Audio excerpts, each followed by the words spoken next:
I haven't even reached out to Lewis to ask him whether or not we're going to be using our gis for this tournament. Oh man, you should.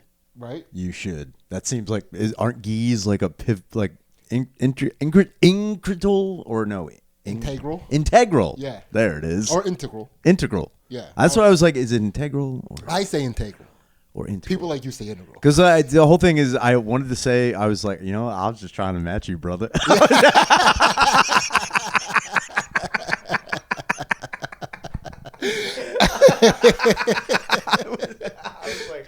I don't know how to say it, dude. Yeah, black guys like me say integral. White guys like you say integral. I was like, which one is it?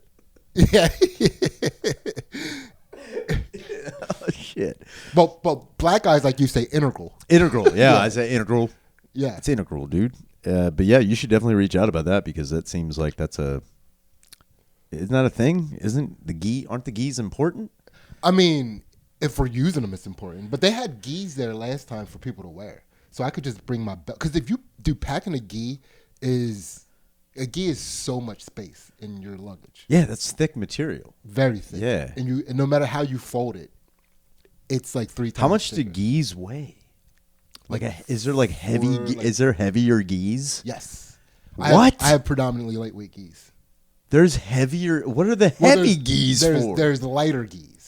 There's standard gi, and then there's lighter gis. And then there's lightweight gi. So technically there are heavier gis because there are lighter gis, but it's not like get this weighted gi. So I thought there was I thought there was like thunder gis. Like snuggling. I'm nervous about my match. I need a heavy gi. I thought it was like you feel safe in that gi. I need a therapy gi. Yeah, I would figure with gis. I would figure you'd want a lighter gi, right? You'd want a light gi. Why would you? I mean, okay, my brain goes light gi, more movement, more flexibility, more like, and it's also lighter. It's it's like not easier to hold on to. Like, because in my head, like a thicker gi means like more dexterity to hold on to if someone's like pulling it or anything like that. A lighter gi in my head, again, never having worn a gi, my brain tells me it's lighter, it's harder to hold on, especially if it's like wet.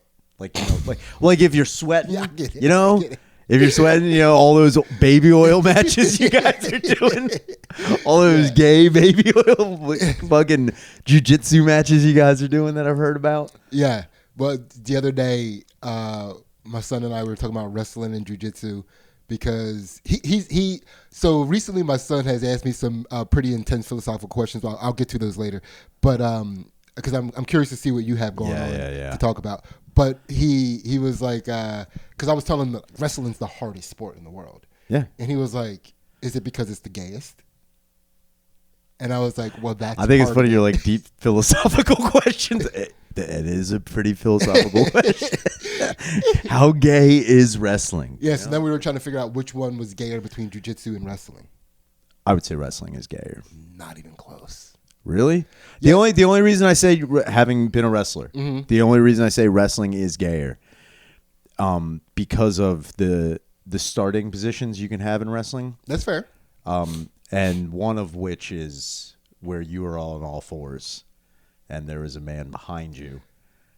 But that's a common position in jiu-jitsu. I'm not saying it isn't. However, again, never having done jiu-jitsu. Yeah. When I wrestled, there was like one thing that was like, I wrestled with some dirty dudes, like really cheap pieces of shit, who exploited that. Like they knew, like, they're technically not legally able to do this, but like if you do it the right way, no one's gonna notice that. Like, especially with like, I've had stiff cross faces. I've had the thing where people put their chin in your back. That sucks. And I was actually a dude who, for a long time, I would hold someone's head up against, I got stopped a few times. I would hold their head up against my forehead and just drive my forehead into their forehead until they broke it up. Yeah. And then they would get like deducted a point because they were throwing their arms around. It's like, I've done that before, but you gotta win head position. Yeah. There was, gotta win the head battle. There was a couple dudes who, when you were down and they were behind you, they would get up on your butt, like not giving a shit that they looked, dude, and it wasn't like they were getting in position. They were getting there to like make you be like, well, like just so you are thrown off. And I get what you're doing, but like, dude, what a fucking dirty tactic, dude. Yeah, but that's a dirty tactic in wrestling, expected in jiu-jitsu. If you don't do that in jiu-jitsu, your coach will be like, put your hips into his hips. Hip into his hips. Look him in the eye. Make direct eye contact with him. Yeah, so for sure, it's a gay starting position, but you only have to start there. In jiu-jitsu, you end up there through the course of grappling. So if you end up there, you kind of choose to go there as the bottom guy. And then you can like stay there defensively as the top guy is hipping into like trying to hump you out of it. You got to hump them out of the turtle. That's the turtle. They turtle up. That's what they do. It's called turtle. And then in jiu-jitsu, you got to hump them out. Hump them out of the turtle. Yeah. That sounds like that should be on a T-shirt. It should. In the other position that is pretty common in jiu-jitsu that is probably the gayest is north-south position. Oh, yeah. Yeah, north-south. The double 69. Yeah. North-south. I think it's funny they call it north. What was it called before? Was it always called north-south? It's north-south. Okay. Because in my head, what the fuck did they call it when I was wrestling? It wasn't north-south. I can't remember, but it was like a weirder term. It was like, it was just called the poles. The poles? Yeah, because north-south pole. It was just called if you're in the poles. Put the poles in mouth position. That's kind of what everyone equated. Like, ew, dude. Like, nobody wants to be in that. And when you see somebody in that, it's again someone's mentally fucking with you.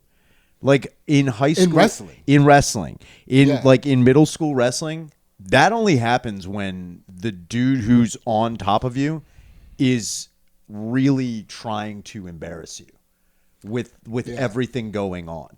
Because like you can't, like, especially if it's like you're in the same weight class, but if a dude like is stronger than you and you're on your back and like they're trying to turn you over and then they spin around, dude, you can't. Like you have two choices.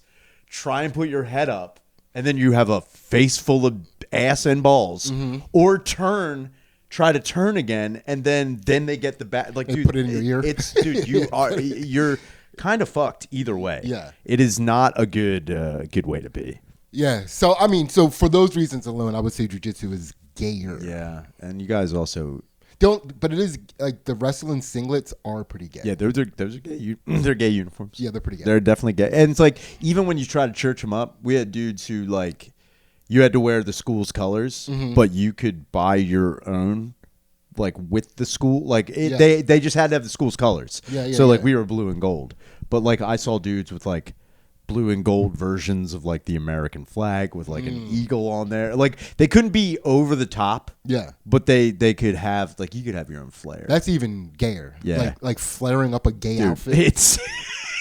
It was super fucking weird. Yeah, that's pretty weird. And watching dude like I think I've bought one singlet in my life when I was wrestling. And I was like, I don't need any more. I don't need, but I knew dudes who had like they had multiple ones. They had like outfits. I mean, I have multiple gis, but you kind of have to because they take so long to dry. You can't put them in the dryer, and if you train regularly, you need a gi for the next day. You can't show up in your sweaty gi from yesterday. Yeah, that sounds. Yeah, that's also the other reason why I would think lighter gi, less stink. Okay, so let me dispel some of your myths about the lighter gi before we move on. One, stink just as badly. There's no difference. That sucks. They hold odor. Damn. Gis grip odor. That's gross. Like it's what they're supposed to do. It's as if it is their job.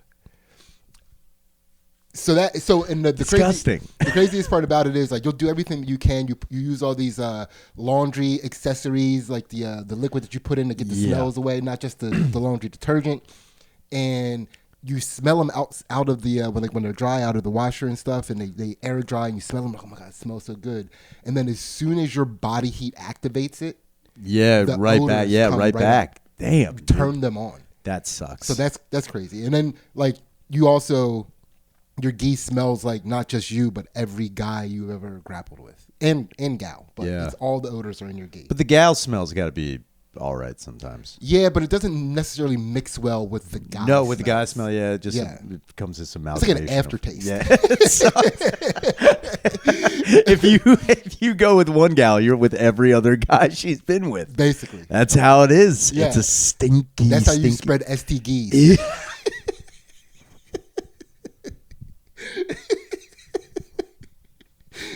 Why isn't that on a poster? It's gotta be.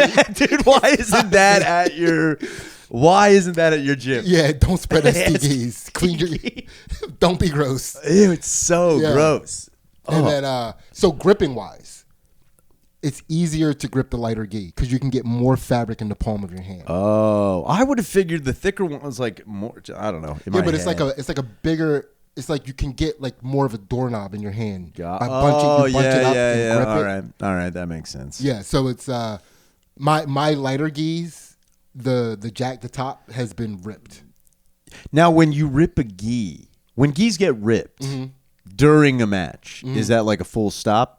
Or do they just be like... If it was an official like IBJJF match, like International Brazilian Jiu-Jitsu Federation match, they would stop the match and they would make you have to go get a new gi top. Whoa. So if you don't have an extra gi top there, they'd make you buy one. So it's like... How long do you have to buy one? Is it like a time frame? Like, do you have to run to the store? Out front? They have little kiosks there selling things. I'm in the middle of a match. I need a gi right now. Yeah. And not only that, they're selling the most expensive version of the gi. Of course they are. That's fucked up. And they're marked up. Fuck that. So they're the most expensive ones. That's and they're extortion, marked up. dude. It's pretty extortionist. Like they sound like a bunch of Brazilian jiu-jitsus.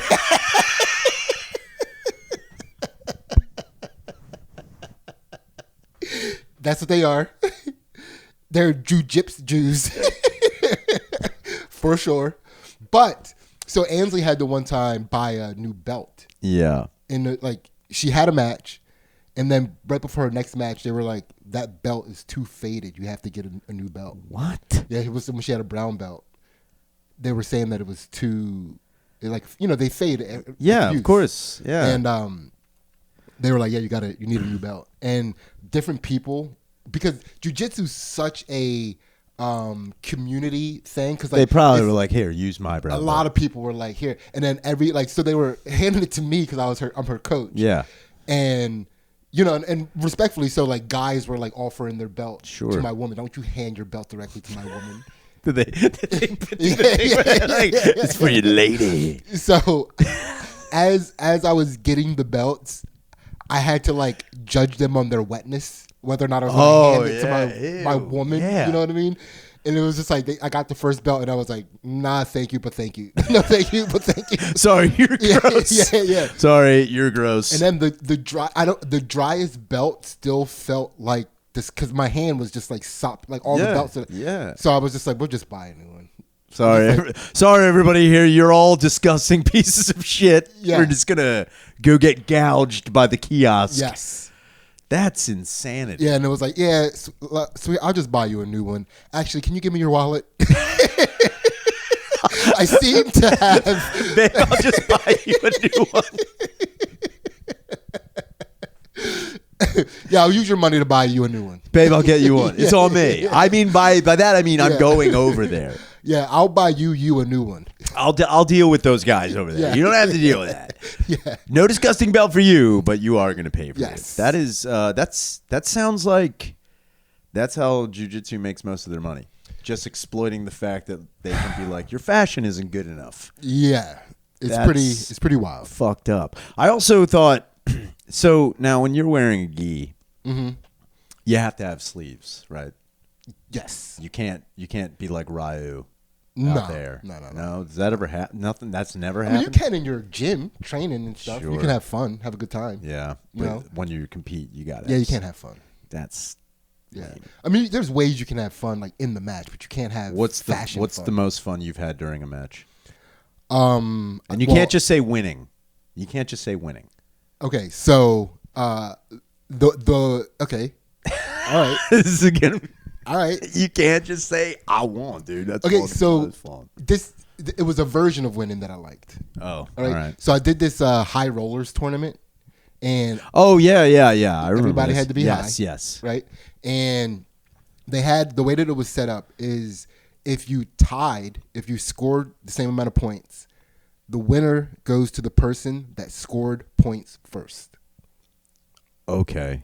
Right? Okay. Yeah. So if you both got a takedown and that's all you got, it's 2-2. Whoever scored that takedown first wins. Got it. So I scored a takedown in the match, and this is the finals match of the High Rollers tournament, and I'm grappling against a huge black guy, like way bigger than me. You know, probably says integral. He's that type of black guy. I bet you say integral. Can you describe the man? 6'7", definitely says integral. Yeah. I don't want to be too specific with that. It says ask with a hard middle K. Axe. He acts real. He acts very integral questions. I think he says axe. Yeah, he's an axer. Right? I don't want to be, And he mean mugged everybody. Sure. He intimidated everybody in the beginning of the match. He mean mugged them with his integral face. He's psyching people out. Yeah. But I don't get psyched out by those types of black guys. Yeah.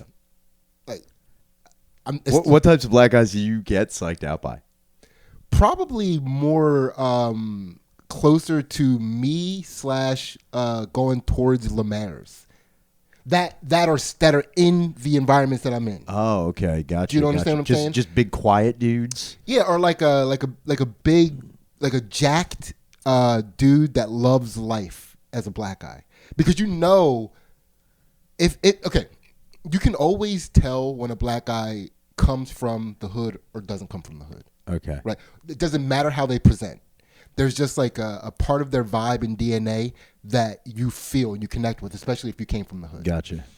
So somebody like Lemaire, you can feel that he came from the hood. Yeah. Right now, if he was jacked and he showed up to a competition, and you could tell that a guy like him came from the hood, where you're like, man, what did he have to fight his way out of? Yeah. Like, how did he have to get through that? Sure. They have to work harder in those environments than people with integral faces. How was he even let in the building? Do you see what I'm saying? Who even let him in here? Lemaire will kill you. Sure, yeah. He would stab you in the neck. He'd have to. And like cover the body and keep it moving. Yeah. And then he'd get caught because you hear him giggling. Like, you'd hear him later. Everyone was like, I can identify him by a giggle. Can you just make him laugh? Yeah, he definitely. So those types of guys can be a little like, oh, what am I going to do? Yeah, sure. At least with the other side, they're going to be trying to aggress you and intimidate. Sure. Right? Yeah.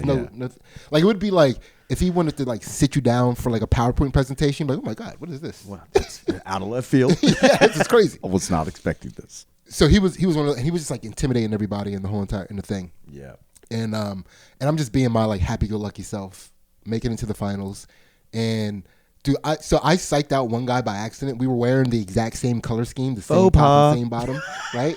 And it was this Asian guy.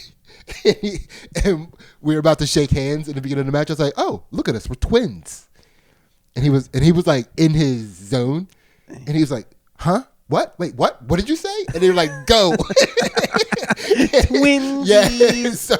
So he, in the time that like he should have been like in his zone, he was taken out of his zone because like, what the fuck did you just say? And then it was like, fight. So he was still like, wait, no, tell me what he said. It was So that was fun. I got you. All right. And so again, with this black guy now in the finals, I scored first, and then we get to the end of the match. There's like 3 seconds left, and in order to score points, if you do something to somebody, like if you take them down or you pass their guard, you have to hold that position for 3 seconds. Okay. Right. Gotcha. Dude, I'm watching the clock because I'm dead tired. I had to wrestle the biggest people in the tournament. And now I'm in the finals. I scored first. It's 2-0. There's 4 seconds left, and I look at the clock, and I just stand up, and I put my hands up. And he, with like 3 seconds left, he starts to take down. And I'm looking at the clock as I'm like kind of like backing up. And then 2 seconds left, and I go down with my hands up. And I'm just like laying down with my hands up. Oh yeah, you won. Yeah, with a man on top of me. Now was he How did he feel about that? Was he a good sport about it? Or was he like, what a fucking running out the clock piece of shit? No, he got. Yeah. He knew he got. Yeah. It is what it is. It's the rules. You know, what are you going to do? These are the rules. We're all high. Rules, sir. Also, he cheated more than I gamed the system. How do you mean? He wasn't high. What? No, he wasn't high. And I when I would after every match, I went out and got higher. And he did not get high one time. Not even in the beginning. He never got high. He was sober the whole entire match. A black man not high trying to break the rules. Get out of here. Get out of here. This sport is wacky. I've never lost to a sober black in my life. That is crazy. So can't that disqualify you? Aren't you supposed how do you check? There's got to be ways, dude. I mean, I knew. You knew he wasn't high? I knew he wasn't high. Did you say anything to the judges? I didn't say anything, but it was just like, what I'm going to say? I mean, it's like, he's not high enough.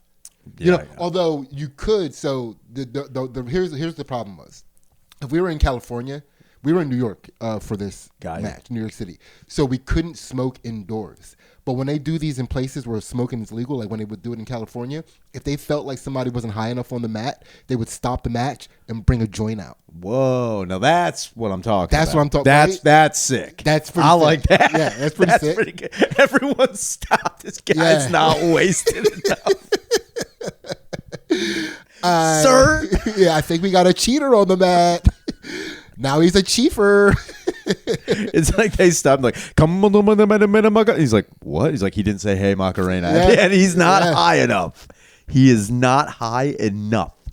Yeah. Get him blazed up. Yeah, that's like and how then have him roll around. That's how you like find Roger Rabbit in walls. Yeah. I'm high. He's fucked up. Yeah. All right. So the one thing, I'm going to ask you a question. Okay. If I say I'm going to give you a name and I want you to take a guess on who it is and how they died. Oh, wow. It's a little spooky for spooky season. Goodness gracious. I like doing these things, but I hate my first reactions to these things, which I have to always give. What is your first reaction? I feel like they're always gay. Like, I'm like, you ever had that happen to you? You ever wish you had cooler first thoughts? Because my third and fourth thoughts are great. Yeah, sure, yeah. You lead with gay. I do. Yeah, you're like, this is gay. Yeah, so. Why do you think it's gay? No, they're not as cool as I would like to be as a first thoughter. Like I wish my first inclinations towards things were as cool as I can get them when I think about them a little more. Got you. So wait, do you think this guy's gay, or you think this whole idea is gay? No. I'm worried that my initial response will be gay. Is gonna be stupid. Stupid. Well, we'll see.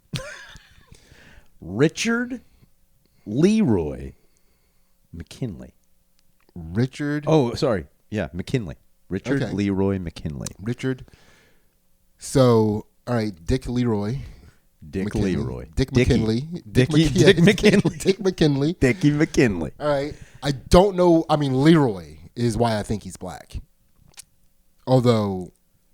Leroy is a very black name. It's a very black name, but it's couched in the middle. Yeah. That could be like a family white name, like an old school white name that you like throw in the middle so you don't. Let's take Leroy out of it. Just Rich McKinley. All right, Dick McKinley. Dickie McKinley. Dickie Mick. Oh, Dickie Mick. How did Dickie Mick die? I feel like somehow in a bar fight. I feel like he was. It seems like an old school name, so I'm thinking like it is old 20s, 30s. I think he was in a bar fight, got thrown out on his face, got up, shook his fist at the bar window. Old-timey. He talked his shit. Yeah, I get you. Until he felt like he nailed it. Then once he felt like he had a good one, turned around, walked off, hit by a streetcar. I knew you were going to say that. Yeah. You Yahoo nincompoops. No, couldn't be more wrong. Couldn't be more wrong. Richard Leroy McKinley, white dude. All right. White dude. Yeah. He died in 1961. Gotcha. He is, where he is buried, is known as the most dangerous grave in America. Wow. The most dangerous grave. Now, I'll give you 3 guesses why it's the most dangerous. Jesus Christ. Is it in a black neighborhood? Right outside of Watts. Not a good. It actually used to be a good graveyard. It used to be a good graveyard, and then grave happened to vote for Kamala. It's wild. Yeah. So not in. So I would imagine that it's on not a fault line, but somewhere where sinkholes happen. Oh, I like where you're going there. No. Yeah. Nope. Okay. So I went geographical. I guess geological is where I went. Yeah. Not a geyser. He's not buried on Old Faithful.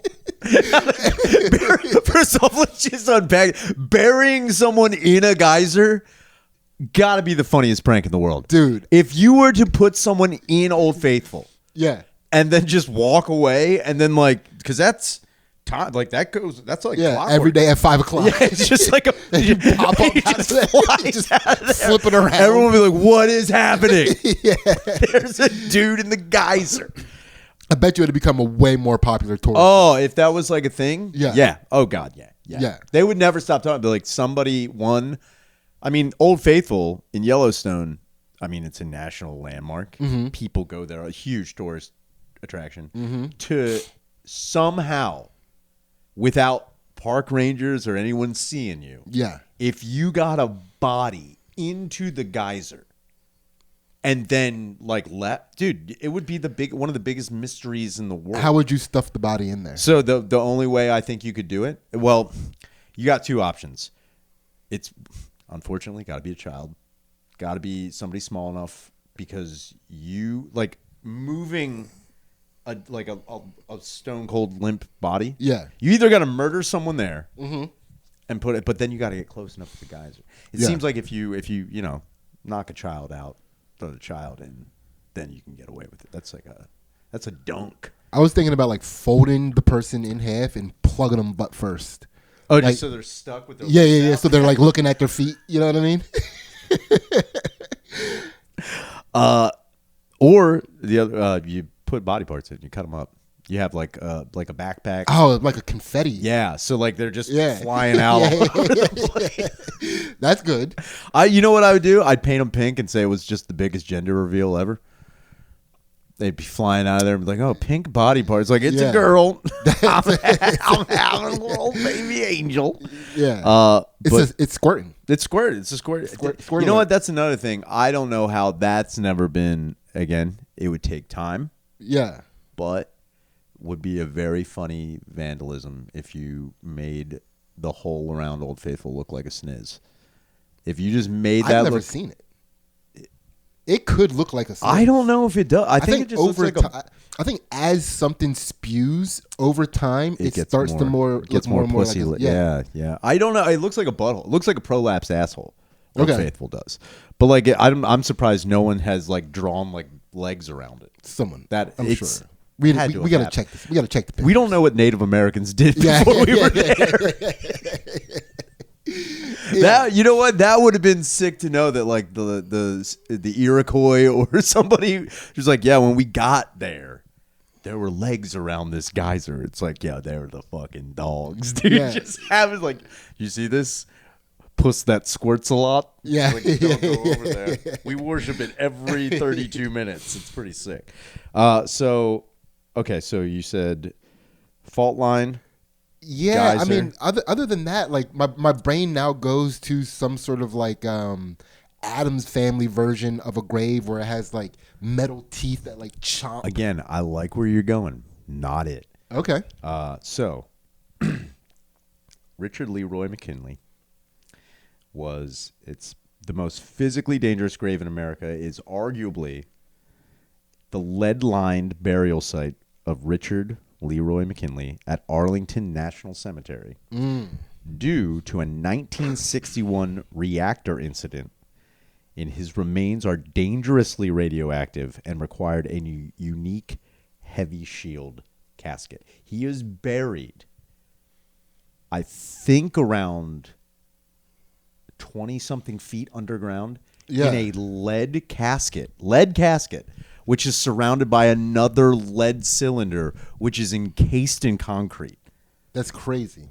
It's because he's Superman's weakness. He's definitely, dude. It's kind of wild that like at the time they didn't. So from what I heard, they didn't want to cremate him. Yeah, because they were worried that like wherever they did the cremation, the whole entire crematorium would have to be torn down and demolished. Obviously. They also didn't want to just put him in an incinerator because they were worried about when he burned up, whatever was going into the atmosphere would then rain down on top of wherever they were.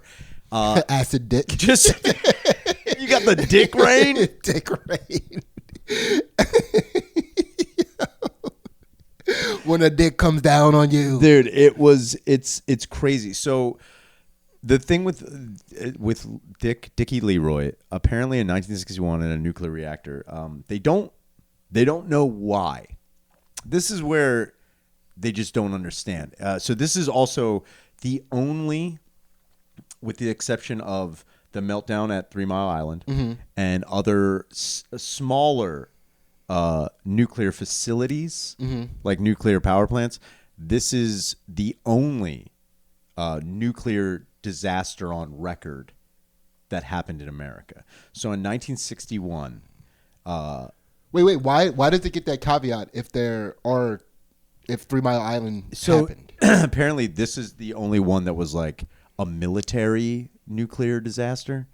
Like this was involving like nuclear like weaponry. Or something from the outside. So like what happened at 3 Mile Island was technical issues. Yes. This was they don't really. This is where the whole mystery starts to come through with this. Gotcha. They don't really understand what was going on in the reactor, but what they do know is that for whatever reason, Richie Leroy McKinley decided to enter the nuclear reactor with no equipment, no protective anything. Reach out and grab a uranium rod with his bare hand. That's crazy for so many reasons. He lived. So when that happens, your life, like entering a nuclear reactor with protection. Yeah. You're, especially if you're that close to like that much radiation, you're cutting years off of your life. Yeah, significantly. To go in with no protection. Yeah. You have a life expectancy of upwards of 3 seconds, maybe a little bit more. Yeah. How he managed to walk towards it and grab the uranium rod, they don't understand how. Yeah. And they don't understand why. It is a mystery to this day why he did it. They don't know why. It kind of reminds me of, are you familiar with Dr. Daniel Jackson? No. Okay. I do not know Danny. He was the archaeologist for Stargate SG-1. He's the archaeologist. He's the archaeological expert for Stargate SG-1. And in, I think, season 7-ish, he phenomenal. Went into a nuclear reactor, very similar to Dickie McKinley. It might have been based on that. It could have been. It could have been based on that. Yeah. And what happened to Daniel? Well, he ended up, obviously, it was a death sentence. Sure. But before he died, he ascended.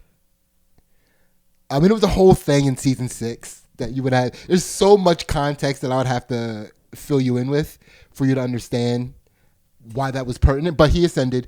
Fortunately, because he ascended, he had the option to come back to his corporeal realm. Sure. But not be able to remember anything that he knew while he was ascended. Wow. That happened in season 8. See. Maybe. Well, 9. I can say that Richard did not ascend. Yeah. He definitely descended into the ground. And it's one of those things where they are still to this day concerned. So, like, one of the biggest problems I'm sure you're aware of with nuclear power is residual waste that comes from said nuclear power. For sure. We do not, to this day, which is kind of crazy to think about, to this day, we do not have a permanent solution for any of it. Yeah. You have two options and they're both not great. The one option is to take barrels of nuclear waste and put them in Yakima Mountain, which is there's probably other sites that I don't know about, but Yakima Mountains, they just take barrels of this nuclear waste and they put it in the side of a fucking mountain. The other one, which is crazy that they did for as long as they did, they don't do it anymore. They used to take it and they put it in the ocean. They would take it down and bury it under the sand in certain parts of the Pacific Ocean. There's like one in like the Bahamas or something. Yes. Yeah. And it is crazy that like we really look, I'm all for nuclear power. I'm all for any type of like alternative power source other than electric, like trying to figure it out.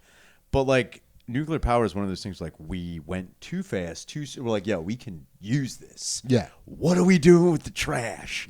We got no clue. So they're worried that even encased in this lead casket, which is encased in another lead cylinder, which is encased in concrete, they are worried that any type of like seismic shift that could happen, any type of like just overall decay from the lead, like they think that like nothing, like radiation lasts a very long time. Lead lasts a very long time, but they're worried about like certain people that know about, like they're worried about people trying to dig it up. That's the craziest part about it. Yeah. It's like, even though this is the most dangerous grave in America, people are still fucking retarded. And there have been 2 attempts to exhume Richard. Listen, I would never do that personally, but I understand the curiosity because the whole time you're talking, all I can think of is what has become of this that body. That's the thing too. So from what I know, they said that when he grabbed the uranium, like it immediately like melted his arm, like out of a movie, like fucked him up. This was not a good idea. Dude, it's kind of like, I hate this. He was definitely a fighter pilot. He was a fighter pilot. He was trying to advance some laundry I don't know about. Became a fighter pilot and then a fuck ass, dude. It was one of those things where he's like, I totally fucked this up. So it melted his arm. And then he collapsed and died. And then he was being belted with radioactive particles the whole time he was laying there. Yeah. So his body wasn't really decaying as much as it was just becoming, irradiated. And like it was deatomizing. Basically, his skin was melting, but then like solidifying, then melting. Dude, it's crazy. It was like one of my favorite ways to think about things. It was like he was turning into and then not into a werewolf. Yeah. He was transforming and detransforming at the same time. So when they took him, they immediately, that was the other thing, removing him from the reactor was like they didn't know what to do. Get an ice cream scoop. They had to go in there and they were like trying to use like different tools to like pull him out, but they were afraid of like him breaking apart. Yeah. So they tried to wrap him in like a weird type of almost like lead cellophane to keep him together. Dude, they needed a spatula. They needed, honestly, what they needed to do, I honestly think it's not that they would have done it, but like it is kind of crazy. So do you know anything about how they are containing Chernobyl? Do you know anything about that? No. So how they are planning, or at least they were, I don't know if they're still doing it. I'm not up on my Chernobyl shit with the Ruskies.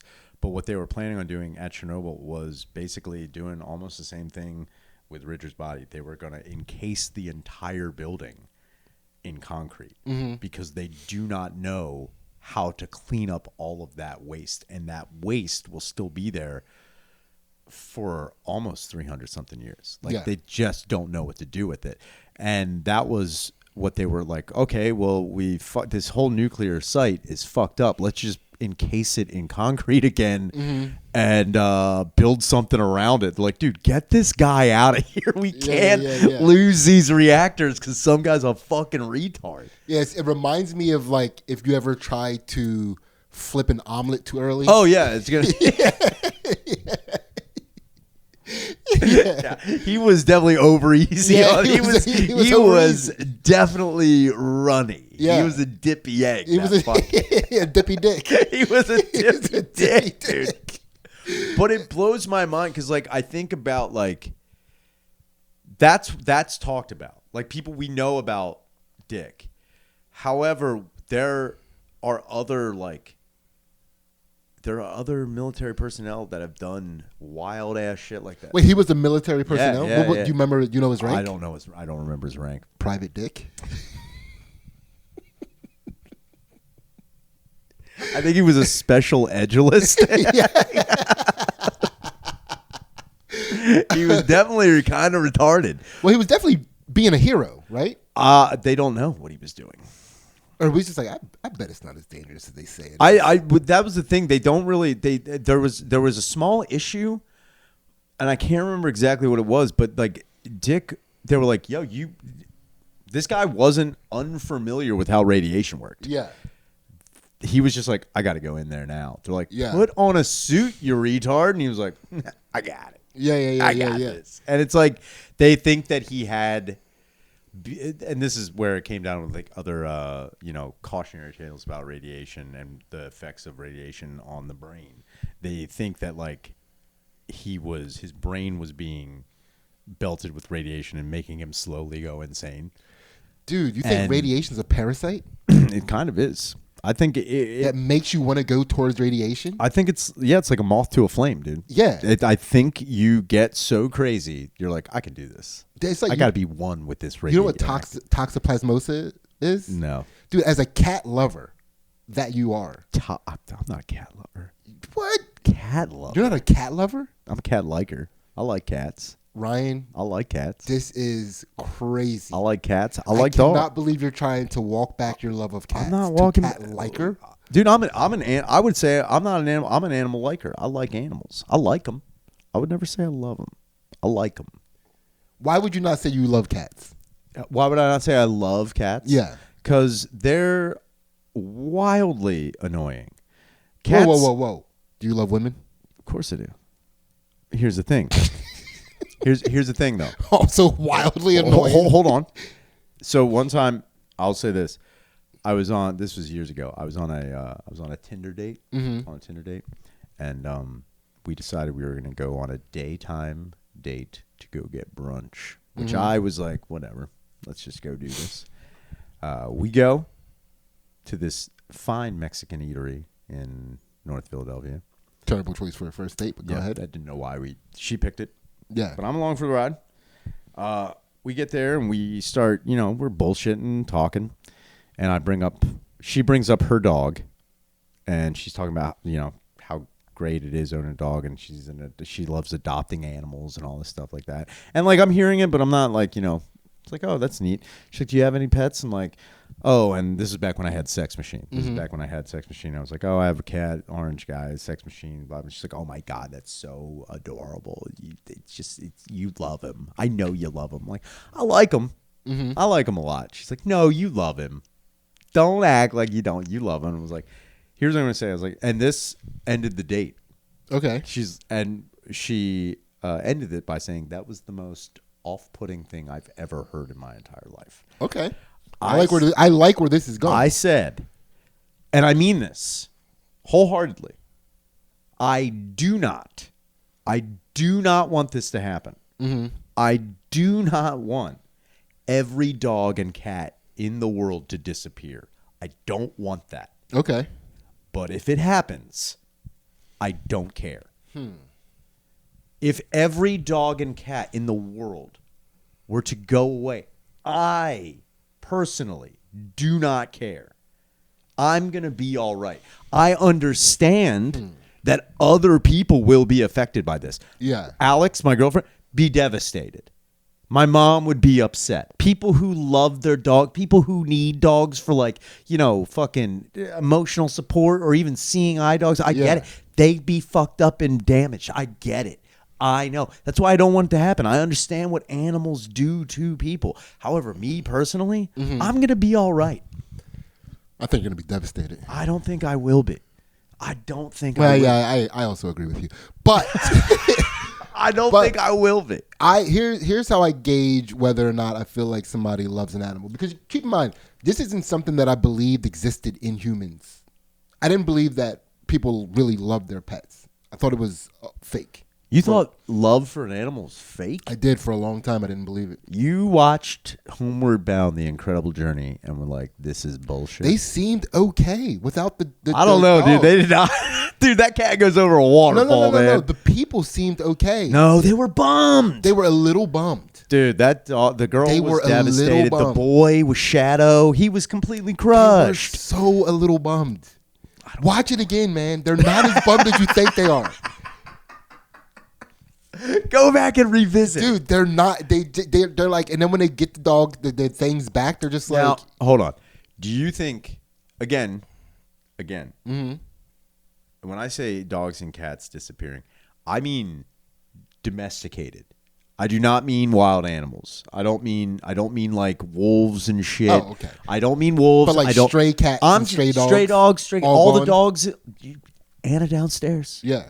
If I woke up tomorrow and you call me like, yo, dude, the dog's gone. And again, when I say disappear, when I say gone, I don't mean blown up. I don't mean killed. I don't mean taken to a terrible. I don't even mean in hell. They're not even in a terrible place.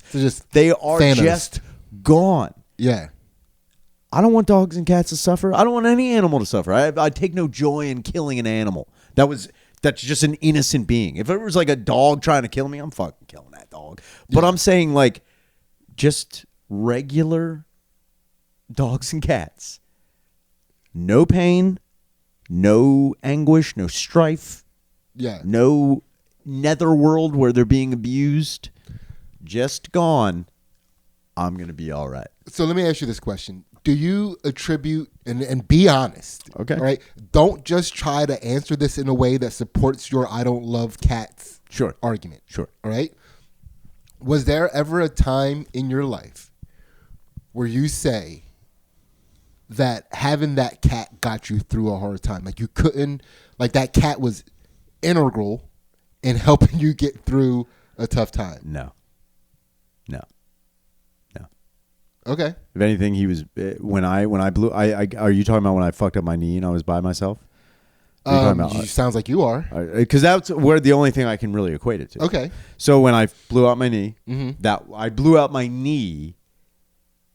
I want to say maybe 3 weeks after my girlfriend at the time of 2 years left, like broke up with me. Yeah. And that was, I kept Sex Machine out of spite. Keep that in mind. She wanted the cat. I kept Sex Machine out of spite. Okay. She was like, I want him. I was like, you're not taking this fucking cat. He's my fucking cat. Yeah. I fucking found. Oh, you can take your pussy. I'm keeping this. Exactly. I was like, I need some pussy in this house. I ain't letting it go. And I kept him out of spite. And looking back, I shouldn't have done that. I didn't not provide for Sex Machine. I took as best care of him as I possibly could. Mm-hmm. But like I knew she would have like really babied him and like, done all that shit.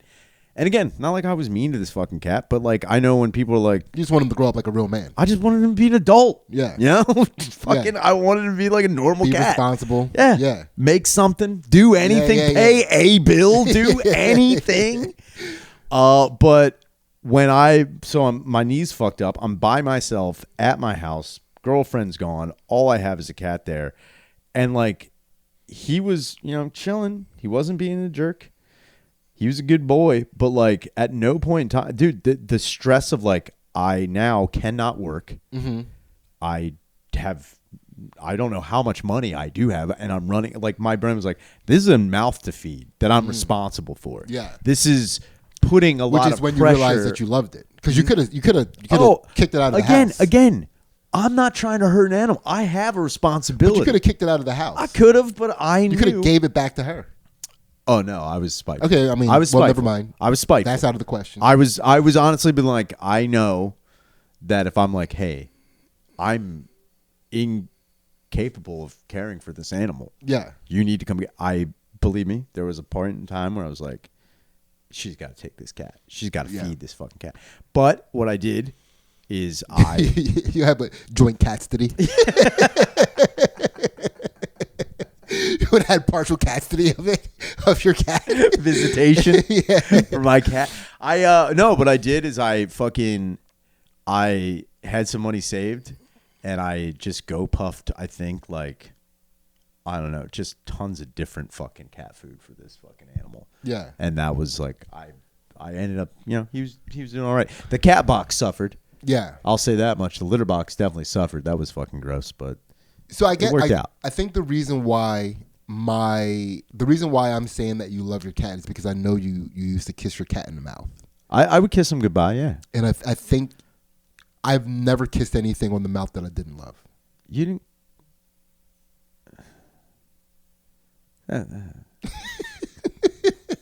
Again, you've been with the same lady for a very long time. I have been. We've been together for 25 years. I was going to say. I was like, no. I guess that makes sense. Sure. Yeah. Well, I mean, to be fair, if I guess if we're going back a ways, I have kissed some things in the mouth that I didn't love technically. Sure, you did. Yeah. I know you did. I did a play while Ansley and I were together. Oh, like, I think my son was maybe my girls were just born.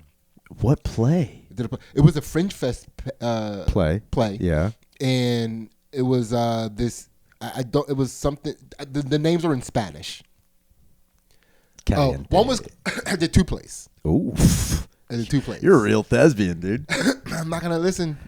I'm not trying to You're take credit out of deserve, but you know what I mean. I did two plays that I got written up in a newspaper. They did a write up about me specifically. They singled me out for both plays. Whoa. No big deal. No big deal. I got to yell at a lady. Oh, did you smack her? How Spanish was this play? It's pretty Spanish. I was like, how Spanish was this? Hit her. I shook her. Oh, you shook her? Yeah, I was definitely verbally and physically abusive. What was the name of the play? It was so the one play's name that I can remember was I Just Came Here to Use the Phone, and that play was about a girl who her car broke down on the side of a road. A bus pulls over, head into an asylum. Yeah. With patients in it, and she like hitchhikes and like asks for help. She goes onto the bus to ask for help. When she gets to the asylum, the people that are like taking the people off the bus think she's a patient, and they just throw her into the asylum. Man, and she starts losing her mind in the asylum. All right. All right. So it was implied that I was assaulting her. Implied, eh? Yeah. We didn't do the action scene of me assaulting her.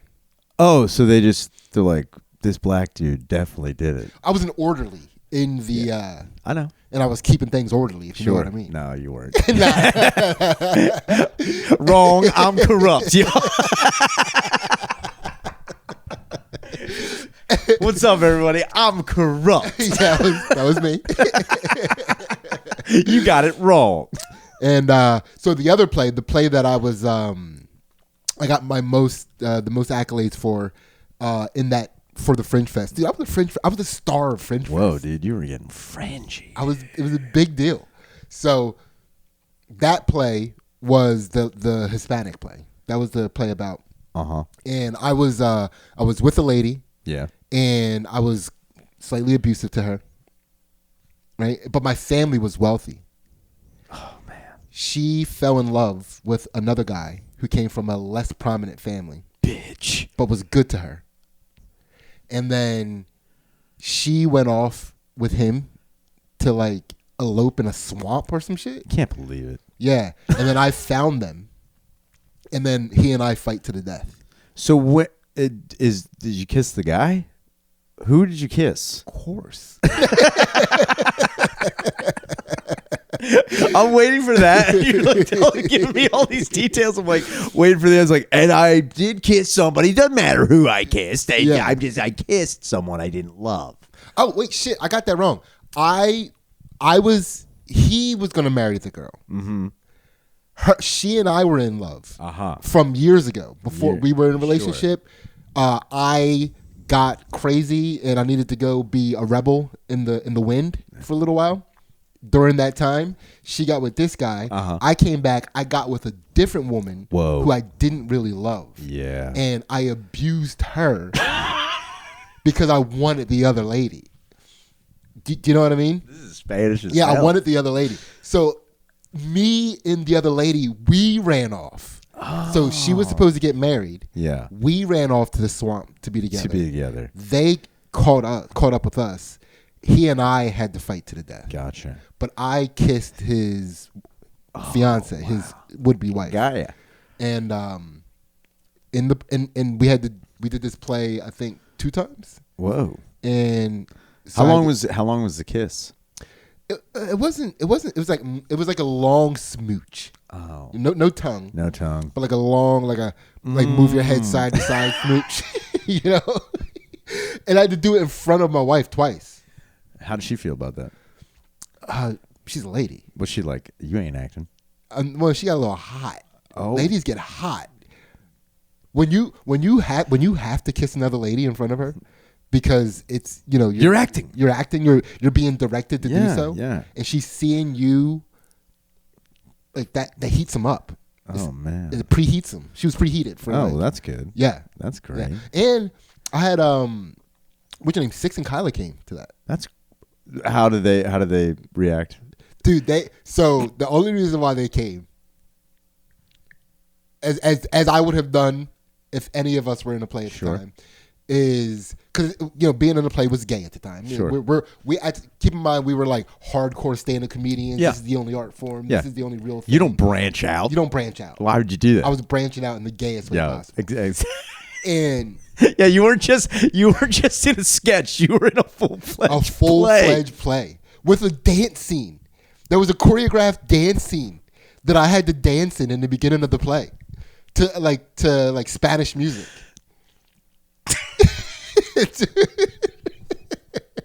I was wearing a collared shirt with like the top 3 or 4 buttons unbuttoned and like my chest hair was out. Yeah. Jesus Christ. I think I might have had like a gold chain on or something. Like, Sidney, can you try Spanish me like Razor Ramon? I can be Razor Ramon. Yeah. And if I remember correctly, I think I still had dreads. Oh yeah, yeah. Progressive. Yeah. Very progressive. It was very progressive. And so they basically came because they were hoping to see me bomb a little. Oh, of course, yeah. So they could, dude. They sat front row. Of course they did. And the whole entire play, you know how like when you're like waiting for your friend to fuck up, you had that like that. Yeah, dude. He had that face the whole play. Oh, I know. I could see him. I've seen that face so many times. It was crazy. I think that's what made me remember my lines. Oh yeah, because I couldn't have that happen. You can't fuck up. So, dude, he has again, not to toot my own horn, but we're at a point in stand-up comedy where we don't bomb a lot anymore. Yeah. It's rare. And dude, I like you know how sometimes when you say to yourself, "Oh, I know I'm going to bomb for this crowd," you kind of make it happen. Yeah, you manifest. So it's like you're not even trying the same way that you would normally try. And there were these at Helium one time. There was these black chicks in the front, and they were heckling everybody, and they were like integral black chicks. Do you know what I mean? Yes, I do. They were asking way too many questions. They were integral. They were definitely integral, dude. And I was just like, man, they are going to hate me. Sure. Right? And not for any reason, but like maybe I was just tired that day. I just wasn't feeling it. And yeah. It was just like, you're not gonna match that energy. Yeah, I'm not gonna match this energy. Yeah. And also I don't want to. I don't want, like, they're trying to ruin everybody's set. I get it. I don't want to try to entertain these people. This is gonna go very badly. And so when I went out on stage, he came out and started recording right away. Of course, so yeah. Right. I think he was recording me in the green room about to go out, and then like just walked out with the recording. Because I was just like, dude, this is gonna, which is not typical for me before I get on stage. It was very provocative for what was my typical way to be. So he was recording. That's good guerrilla filming, though. It is. That's good. It is. And I don't mean him filming the black ladies as guerrilla filming. Yeah.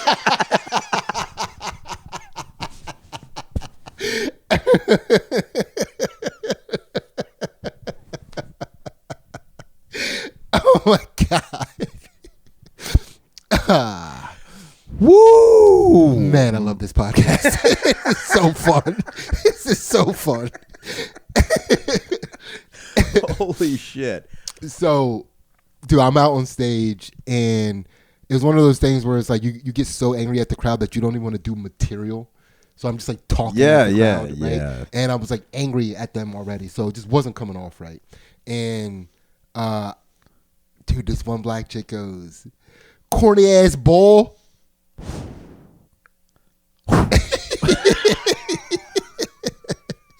And I go, "What did you say?" And she said, "I said corny ass bull." Dude, she said it with such confidence that it was funny. I had to laugh. It was so funny. She repeated herself very clearly. Very. Excuse me. I said corny ass bull. And it just like went downhill from there. Yeah, it was just it was horrific. And afterwards, he kept playing the part where she was like, "Corny ass ball, corny ass ball."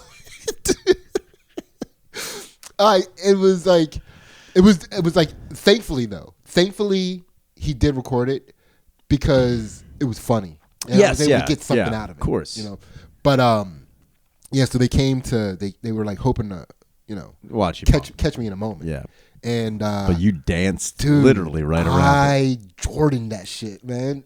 And I didn't even know I was Jordaning. I was just like, haha, motherfuckers, to them. You know what I mean? I was just like, haha, remember my line, bitches. It was basically like, I'm not ruining this. I'm not ruining. And then everyone sounds like, "Sidney, those aren't the lines." Ha! Yeah, I'm the best. Yeah, I just started freestyle rapping in the middle of the shit. Sidney, this doesn't make any sense. This has nothing to do with the play. No, trust me, I bomb a time. No, I'm telling you, I'm not. This is just all in my head right now. Yeah, I didn't throw up on myself at all. Mom spaghetti. Yeah, I'm gonna kiss this bitch, and then I'm gonna kiss this bitch. Yeah, I'm kissing I just start kissing bitches. I don't give a fuck. I don't know how this play works. The crowd kissing bitches. I felt something. I ran with it. I don't know how the play works. I don't give a shit. Yeah. So, So that was me. Kissing women in front of my lady. But yeah, you didn't love them. I didn't love them. You didn't love them. I didn't love them. That was a time that I can remember that. But I will say this: in that moment, I did love the craft. Yeah. So technically, that's not the same. I just said the word technically. I didn't say anything else. I just said the word technically, and I'm leaving it at that. When I was with those women, I was technically inside them. I did love the moment. I wasn't kissing them out of love. I was just like, man, this is pretty great to be here. Sick moment. I'm pretty happy. I worked so hard for this. I'm chilling out. Dude, we did like 4 months of rehearsal for that shit. Wow. What? Yeah. Because there was like choreography. Yeah. And it was like she was trying to make her career as like a director and stuff. This is like a big deal for her. Yeah. And like maybe 3 months. Definitely went through a couple seasons of rehearsal. A lot of rainy nights where you yeah.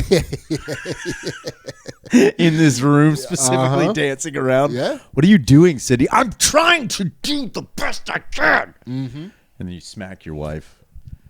Yeah. And I nailed it, character. by the way. Yeah.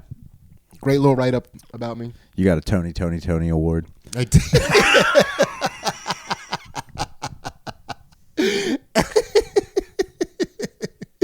Yes, I did. Yes, you did. Yes, I did. Thank you. Thank you. Yeah. Holy shit! I think we did. We definitely did it. Yeah, we did. Although is there anything else you have to wrap up about Dicky? No. That was pretty much it. That was it. That was pretty much it. Yeah, what a crazy guy. Yeah. I wish there was more information on him, but I saw this small blurb. I was like, that's just the wildest fucking thing I've heard in a long time. Yeah. And they also constantly guard his grave. You gotta. They guard it. Because you don't know what it is. They don't. Dude, that could be the world's greatest weapon. I'm hoping, like, it's kind of one of those things where, like, I would hope that guy, like, I'm waiting for Dick to come back. Yeah. Return of the Dick. That's something that, like, Red Skull is trying to do. That's what I'm talking about. It's so in the ethos and world of fucking, like, comic books. It's insane. Yeah. And it's crazy that, like, yeah, somebody actually did do that. But they do die. I think it actually was good for kids to know about. Yeah. It's like, oh, you want to be a superhero? You think just getting radioactive will give you powers? No. But what about, but now it could be the fountain of youth. If you're willing to drink him now, if you're willing to take a sip of Dippy Dick, if you can bring yourself to take a sip of Dippy Dick and get some powers, would you do it? That sounds like someone propositioning you in jail. You willing to take a taste of this Dippy Dick?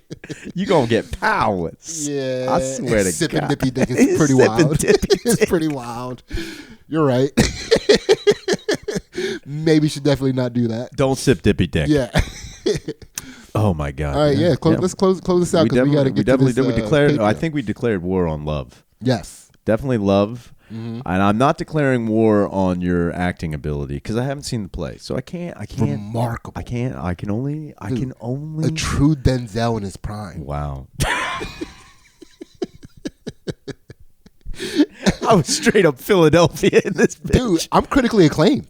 I'm a critically acclaimed actor. I have to see the article. I want to see the article. Yeah. I actually want to see the play. There's got to be footage of this play somewhere.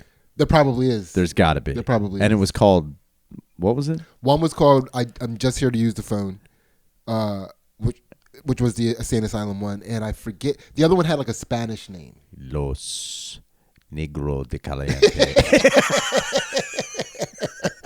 Los Loco de Negro. Oh my God. Everyone, this has been World War Fun. Make sure you join the Patreon. Mm-hmm. You get a bonus episode, secret unreleased episode, and become part of the community, all for $3.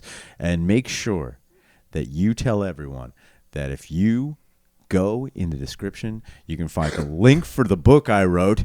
It's still available. Pre-orders are still happening until October 31st, and then those pre-orders will be fulfilled by November 27th.